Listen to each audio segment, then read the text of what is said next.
It's going to be a tight 2 days, as you know. So you've gotten your instructions from Hélène about how much time you have at your disposal. And so let's go. Now, the subject of this colloquium is the wisdom of crowds, collective wisdom, the wisdom of the many, whatever you want to call it. As an introduction to the topic, I'd like to cite two opposing views about Athenian democracy. Starting with a passage from James Madison that both Adrian Vermeule and I cite in our papers. Here is the passage. 60 or 70 men may be more properly trusted with a given degree of power than 6 or 7. But it doesn't follow that 600 or 700 would be proportionably a better depository. And if we carry on the supposition to 6,000 or 7,000, which was, by the way, the typical size of the Athenian Assembly, the whole reasoning ought to be reversed. The truth is that in all cases, a certain number at least seems to be necessary to secure the benefits of free consultation and discussion and to guard against too easy a combination for improper purposes. As on the other hand, the number ought at most to be kept within a certain limit in order to avoid the confusion and intemperance of a multitude. In all very numerous assemblies, of whatever character composed, passion never fails to wrest the scepter from reason. Had every Athenian citizen been a Socrates, every Athenian assembly would still have been a mob. So maybe he had in mind the Sicilian expedition or something like that. Now, in a book that's coming out in the fall by Joshua Ober, Democracy and Knowledge, he argues for pretty much the opposite view. He claims that as a society, Athens was sufficiently complex to make it interesting to students of the contemporary world. Indeed, it is possible to speak without whimsy or paradox of ancient Athens as in certain ways modern. Of course, one need not be a political scientist, political theorist, ancient historian, or social scientist to regard the success of democratic Athens as an interesting puzzle. How could a system of policymaking by open discussions in public assemblies attended by hundreds of thousands of non-expert decision makers have contributed so much to the glory that was Greece? So clearly he has a diametrically opposed view as that of Madison.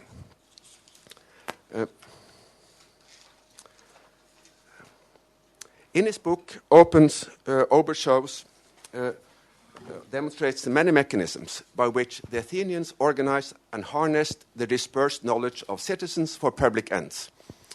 Let me just mention as one remarkable example the reforms of Cleisthenes around 508 BC. As one of these reforms, he created a wholly new set of tribes, each of which was made up of several non-contiguous small units or demes, some from the coastal area, some from the inland area, and some from the city of Athens. In this way, the strong ties that linked members of a deme were supplemented by weak ties to members of other demes, a process that enabled the Athenians to break out of their previous parochial mindsets. Unfortunately, we learned about Ober's work too late to invite him to this conference, but it tells me that he'll be happy to contribute a chapter to the book that we hope will come out of the colloquium. Now, I don't think anyone at the colloquium will actually represent or defend Madison's views. Many of the presenters will present ideas closer to Ober's view, namely that citizens who as individuals fall short of Socrates in wisdom may as a group produce better solutions than Socrates by himself would have been able to come up with. There is, of course, a third possibility, namely that the decisions made by a group of ordinary citizens would reflect the shared biases of its members.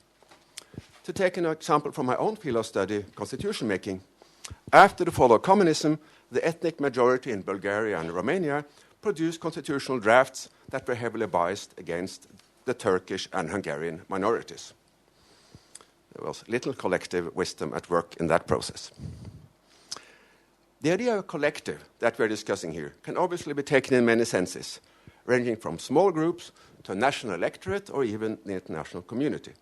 And there may even be a temporal dimension, as when we talk of the wisdom of the ages. One might argue, for instance, that proverbs embody the collective wisdom of many generations, or that the common law is the accumulated wisdom of many judges over time.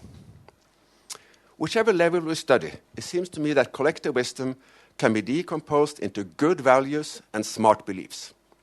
It's obviously easier to address the second component, because in the case of beliefs, there is a fact of the matter by virtue of which they are true or false. Yet the decisions made by the collective ought also to promote, in some sense, the good of the collective. As I argue in my own paper, the impartiality of the ends matters just as much as the instrumental rationality of the means. A recurrent theme in many papers concerns the relation between diversity and wisdom. Whereas it seems plausible that diversity of individual beliefs may promote smart group beliefs, it is a more open question how diversity of individual values affect the quality of group beliefs and the quality of group values. To mention only one aspect of the problem, with reasonably homogeneous preferences, that is, non-diverse preferences of individuals, the paradoxes of cyclical collective preferences are less likely to arise. Well, these were just some scattered, improvised remarks, and I now give the mic to Adrian Vermeul.